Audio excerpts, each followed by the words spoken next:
Oh, let me answer another one because I know we're going to be limited in time. Uh, hey, Season Men's Soccer, what's up, bud? What's up, T? Do you believe the academy has improved players and coaches? Yeah, I think the academy has to a certain extent.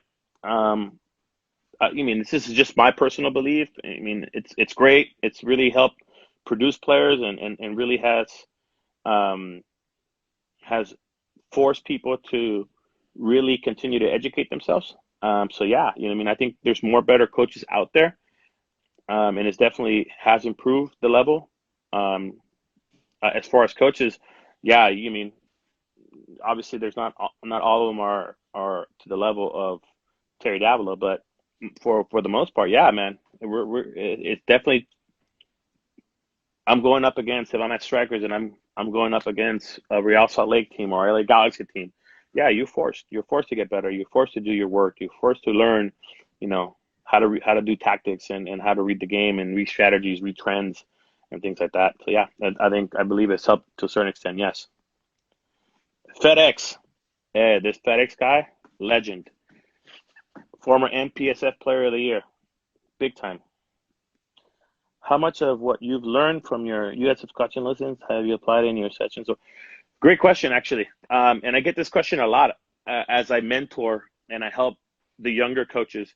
And as a person who went through these courses and the value of coaching licenses, I think I think this is a topic we need to talk and spend more time in, maybe with another person or myself, Walter. But the value of these licenses is crucial. I think um, I'll tell you, as a personal experience, and I was coaching. I was an assistant coach with Terry Davila at Cal State Northridge. I helped him with his one of the best girls teams in the country in the Premier League, which we won it. And I had my own boys team that was one of the best teams in the country at the time with Samba. Um, I was doing those three things, and I thought my shit didn't stink. I thought I was the best coach ever. And I was a D licensed coach, and I was like, I felt like, why do I need to do courses? Why do I need to educate myself? Why? If I'm looking at the teams, look at the players I'm working with, look at the players I'm producing, look at the environment I'm in. But as you, I man, I messed up. I wish I would have done my licenses a lot earlier because of the value that you get out of it. There's a lot of stuff that they teach you, and if you're open minded to apply what you learn and apply the things that are applicable to your environment, I'm a product of that. I'm just telling you, the person you're seeing is I'm a product of that. So I think it's beneficial in terms of the concepts and the material they give you. They don't try to change who you are. They just try to give you the information how you can try to apply to what you are trying to do in your own environment. And that's what I took out of it. You know what I mean? I took what they gave me and I said, all right, how do I become better at it? And it opened my eyes to being more detail orientated to all my sessions and how I create a session, how I plan for a session, and the things that I want to focus on. So yeah, I think it's helped me and it's really made a big impact in my coaching approach. So yes, FedEx, it's helped me a lot. What's your what? Another great question. What coaching courses or courses do you recommend? Um, Anything that has to do with U.S. soccer, I think as you are I think I would recommend everyone to do U.S. soccer courses. You are coaching in the U.S. You're not coaching in Spain. You're not coaching in England. You're not coaching in El Salvador. You're not coaching in Guatemala. You're not coaching in Brazil. You're coaching in the United States. So I think you need to take coaching courses that are sponsored by U.S. Soccer because they're helping. You're helping. We're all helping develop the player that's going to become the mold of what U.S. Soccer needs. And if so, you need to take these courses.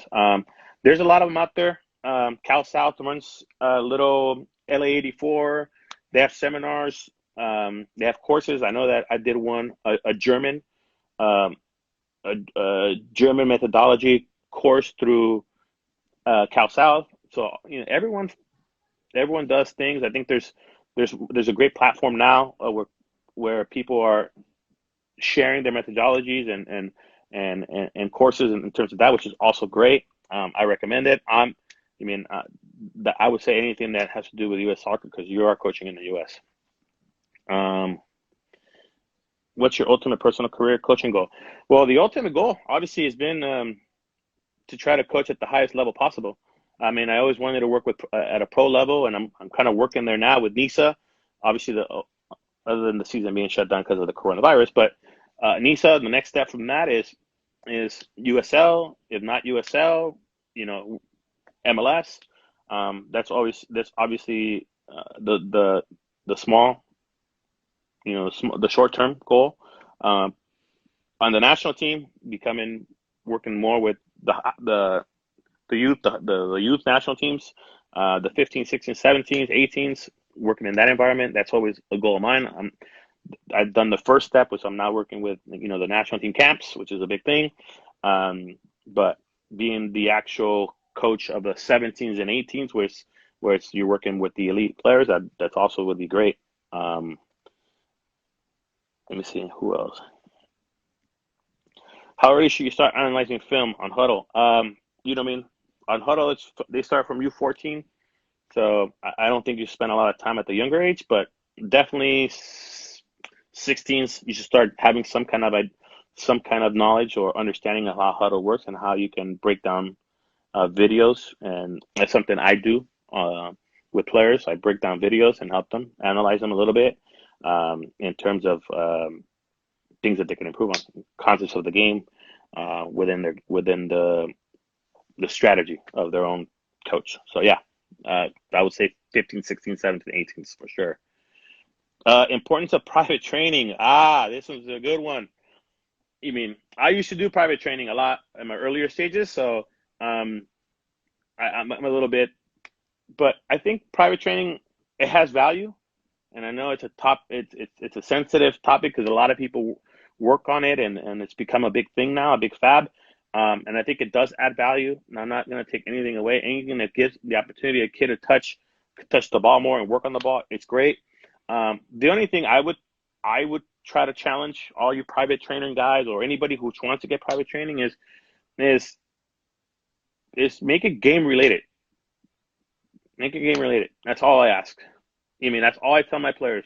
If you're gonna go get a private lesson, fine, great, because that means you want to do the work. You're out there grinding, doing extra, but make sure it can become applicable to a game. So make sure it's game related. It's in some kind of capacity.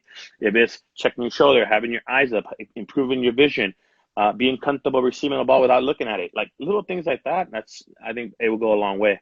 So yeah, I would say make it game related as much as you can. Let me see what else in case I missed. I don't want to miss people. Uh, how do you rank ODP scouting? I mean, everyone does their job. You know what I mean? ODP has value. It gives. I have nothing against ODP. I think ODP is great. I think you know what I mean in terms of the scouting. It's just like with the national team. Every scout has their own eye, and they look for certain things. ODP has a certain thing a player personnel, a player profile they look for in their players. I mean, but yeah, I mean, ODP, all those are great. I'm a big proponent for those. If you get chosen, great. Go through it, experience that. Willie, we're going to take one more question and then we got to move on to the last part of the interview. Okay. Oh wow.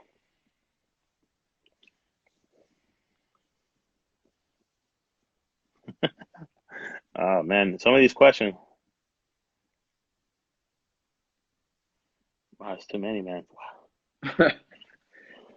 Pick one. Okay. And All right. LAFC Lunatic 87. What's up, LAFC?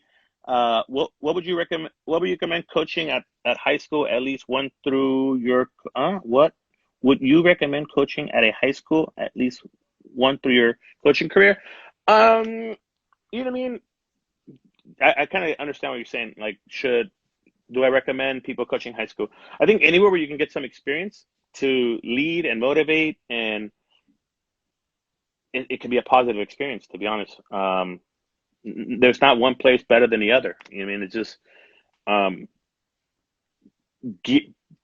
any situation where you can put yourself to lead, to manage, to analyze, to think, to inspire.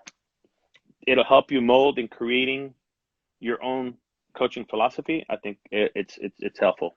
So yeah, anywhere it doesn't it does it is, as long as you get the experience of leading and being the head, it's good. I think I would recommend it. So yeah, but yeah, that's and there's All right. more, but I can't keep going. Yeah, less with Connection